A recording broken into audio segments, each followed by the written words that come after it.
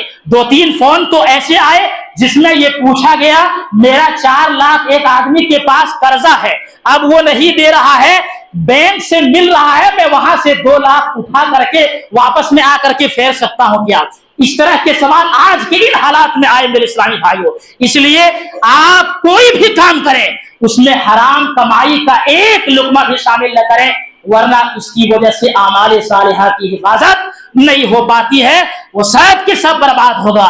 تو اتنے سارے پوائنٹس بتانے کا مطلب یہ ہے کہ جہاں اعمال صالحہ کر رہے ہیں ان راستوں کو بند کیجیے، ان راستوں کو بند کریں گے نیک عمل کی حفاظت ہوگی۔ اللہ تعالی ہم سب کو ان باتوں پر عمل کرنے کی توفیق عطا فرما۔ یا اللہ تو غفور الرحیم ہے، ہمارے گناہوں کو بخش دے۔ یا اللہ تو رزاق ہے، ہمیں رزق حلال دے۔ یا اللہ جو پریشان حال ہیں ان کی پریشانی کو دور فرما۔ یا اللہ جو مصیبت زدہ ہیں ان کی مصیبت کو دور فرما۔ یا اللہ رب العالمین جو بیمار ہیں انہیں شفائے عاجلہ و کاملہ عطا فرما۔ یا اللہ رب العالمین جو پریشان حال ہیں ان کی پریشانی کو دور فرما۔ آمین۔ وآخر الدعوانا الحمدللہ رب العالمین۔